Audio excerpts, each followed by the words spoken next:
All right, in this video, we're going to talk about graphing a line if you're given 1 point and 1 slope. So let's just remember the basics here.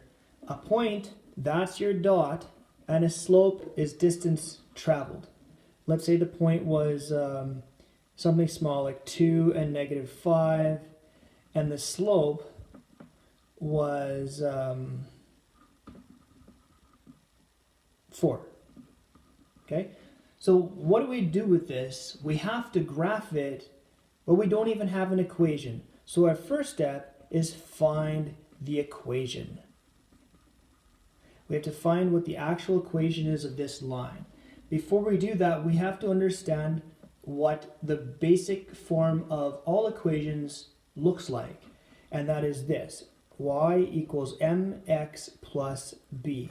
Now trust me, you're going to get so familiar with this over the course of this unit that you'll never forget, hopefully for the rest of your life. Y equals mx plus b. And somehow we're going to find the equation, we're going to find out what the numbers look like for this so that we can actually graph this line. Now, a couple things to remember from previous videos. Every point forever is written in the form of x, y.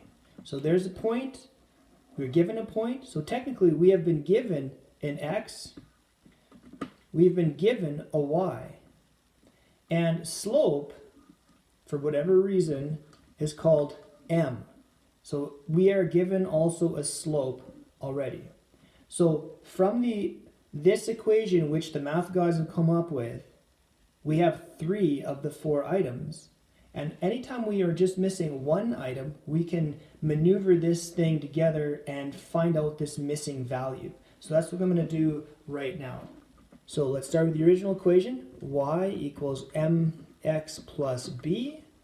Let's insert our values. Y is -5, m is 4, this is multiplicative here, multiplicative, x is 2, and then we don't know what b is, so I'm just going to bring it down right there.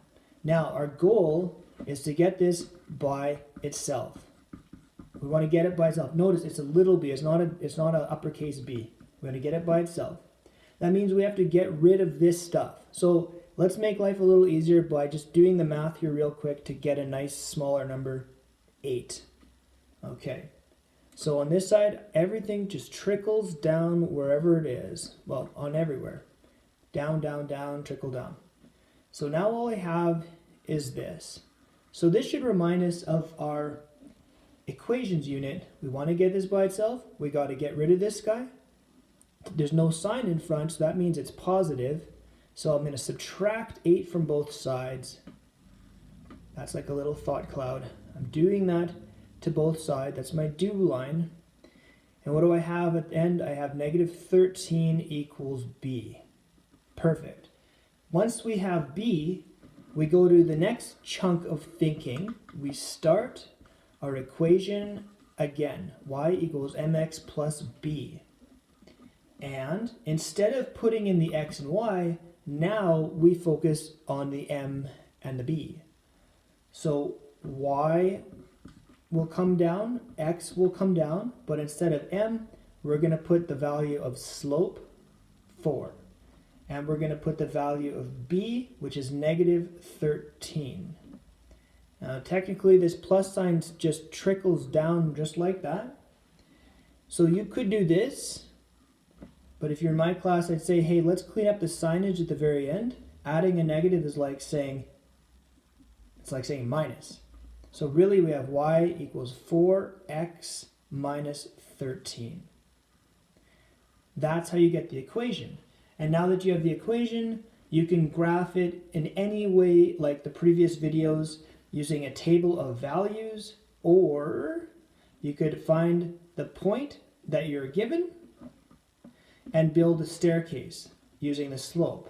And given that that's kind of what we're focusing on right now, that's what we're going to do. So I'm going to just move things around for a second.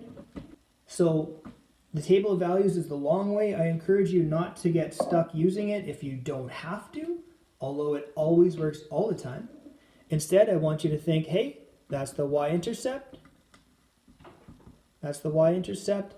And that means there's a point where you're neither left nor right, and you have a height of whatever that thing is, negative 13. That's the height. Okay, so if that's the height, that means there's a dot. That's a dot, right? And then this guy here is our slope. That's what we travel. Now, just a quick point here.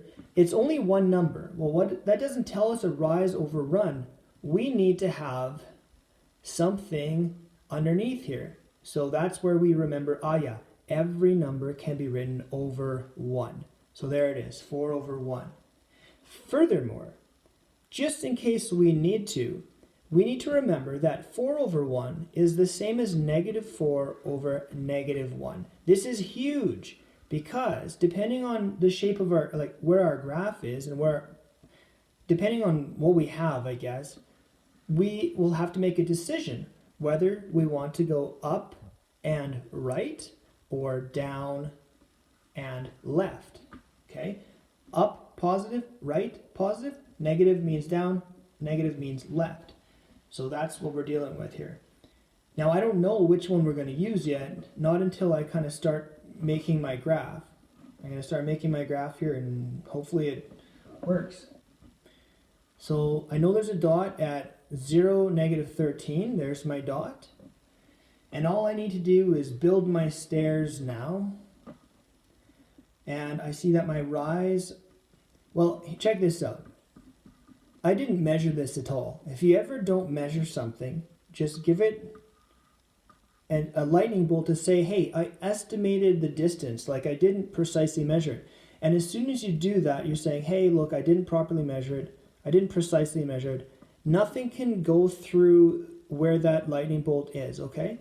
So what that tells us now is that instead of making our line go up or up, we got to move it downwards. So I'm going to use this guy instead of this guy, even though they're the same thing. I'm going to use this so I can go down. Now, instead of counting 1, 2, 3, 4, I'm just going to make 2 more tick marks on here, negative 17 and negative 21. Why? Our rise is negative 4, and 13 dropping by 4 makes negative 17, and negative 17 dropping by 4 makes negative 21.